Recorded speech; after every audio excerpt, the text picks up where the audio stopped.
మన Andhra traditional curry gongura ఎండ్రాయిలు ఎలా తయారు చేయాలో చూసేద్దాం రండి. Hi friends, welcome to Manyashri kitchen.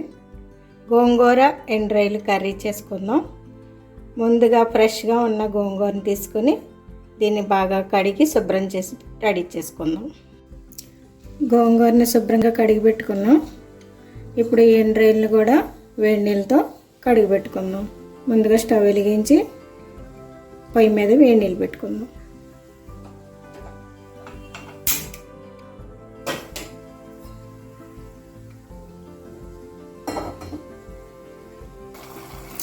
నీళ్ళు మరిగిపోయాయి. ఇప్పుడు ఈ వేడి నీళ్ళతో ఎండ్రాయిల్ని శుభ్రంగా కడుగుదాం.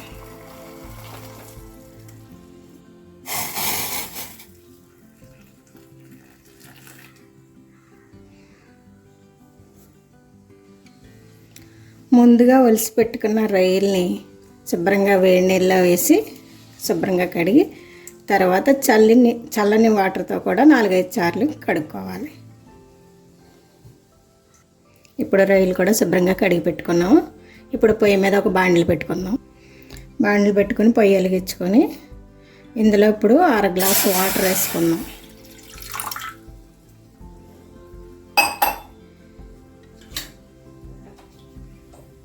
ఇప్పుడు మనం ఈ శుభ్రంగా కడిగి పెట్టిన గోంగూరని ఈ వాటర్లో వేసి ఉడికించుకుందాం.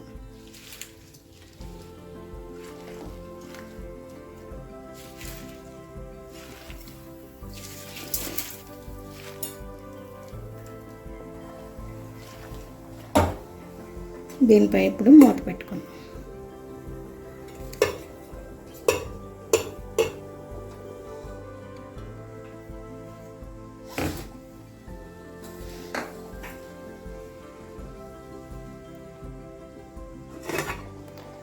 ఇప్పుడు ఇందులో మనం సన్నగా చీరి పెట్టుకున్న ఉల్లిపాయ వేసుకుందాం. అలాగే 4 పచ్చిమిరపకాయలు కట్ చేసి వేసుకుందాం. దీంట్లో ఇప్పుడు కొంచెం సాల్ట్ కూడా వేసుకుందాం.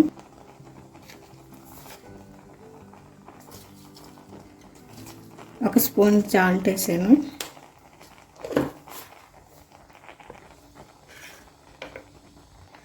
కొంచెం పసుపు కూడా వేసుకుందాం.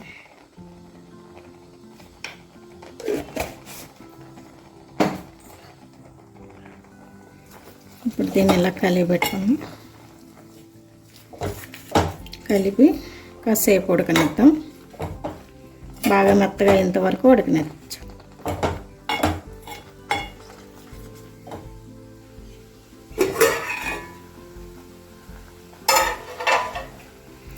10 నిమిషాల పాటు ఉడికించుకున్న తర్వాత గోంగూర ఇదిగో ఇలా మెత్తగా అయింది. ఈ 10 నిమిషాల్లో నేను మధ్య మధ్యలో 2 సార్లు మెత్తగా మెదుపుతూ ఉన్నాను. ఇలా మెత్తగా మెదపడం వల్ల బాగా గోంగూర స్మాష్ అయింది బాగా. ఇప్పుడు ఇందులో కొంచెం కారం, ధనియాల పొడి కూడా వేసుకుందాం.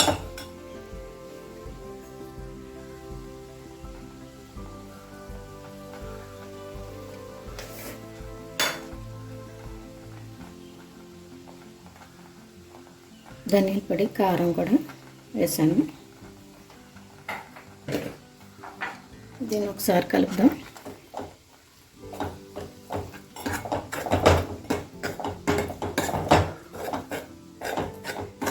గోంగూర అంతా బాగా మెత్తగా ఉడికిపోయింది. ఇప్పుడు దీన్ని తాలింపు వేసుకుందాం. 1 నిమిషం పాటు మగ్గనిద్దాం. మూత పెట్టి మగ్గించుకుందాం. ఇప్పుడు తాలింపుకి కావాల్సినవన్నీ రెడీ చేసుకుందాం. ఈ గోంగూరని తీసి పక్కన పెట్టుకుందాం.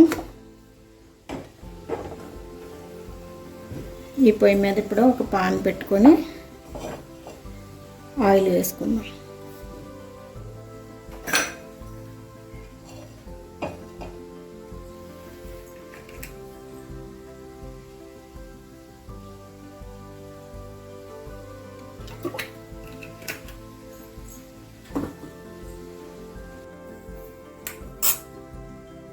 ఆయిల్ వేడెక్కింది.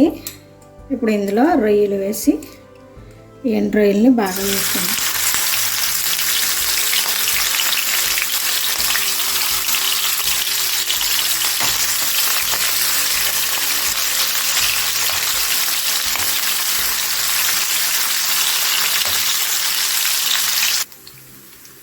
ఈ రొయ్యల్ని మీడియం ఫ్లేమ్లో గోల్డెన్ కలర్ వచ్చేంత వరకు వేయించుకోవాలి. హై ఫ్లేమ్ పెడితే త్వరగా వేగిపోతే మాడిపోతాయి, లోపల ఉడకదు. అందుకని మీడియం ఫ్లేమ్లో వేగించుకొని గోల్డెన్ కలర్కి వచ్చేంత వరకు ఫ్రై చేసుకోవాలి.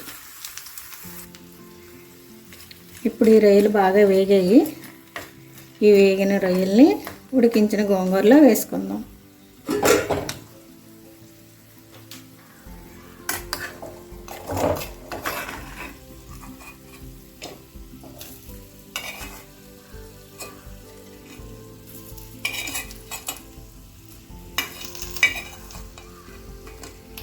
ఇప్పుడు ఇదే ఆయిల్లో మనం తాలింపు కావాల్సినవి వేసుకుందాం. జీలకర్ర,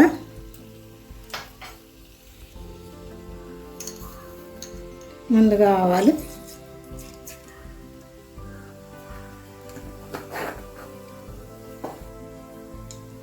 జీలకర్ర,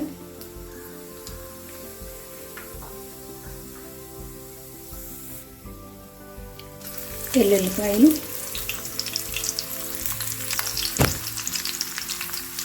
ఒక రెమ్మ కరివేపాకు,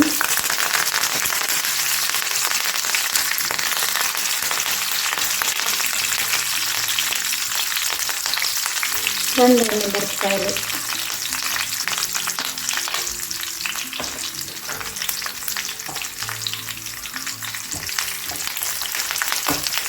వేసి బాగా ఫ్రై చేద్దాం.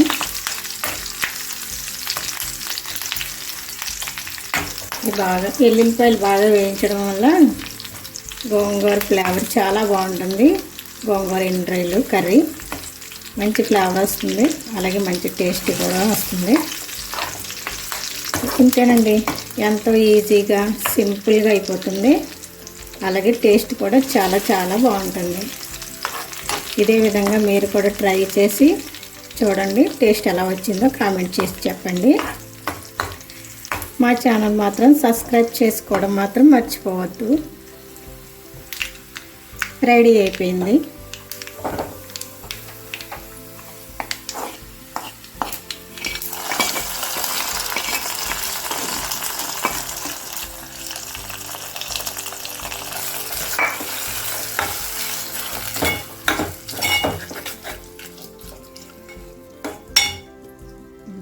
చూడటానికి ఎంత బాగుందో, స్మెల్ కూడా అదిరిపోతుంది. వేడి వేడి అన్నంలో వేసుకొని తింటే గోంగూర కర్రీ చాలా బాగుంటుంది. గోంగూర ఎండు రొయ్యల కర్రీ. ఇప్పుడు దీన్ని ఒక గిన్నెలోకి సర్వ్ చేసుకుందాం.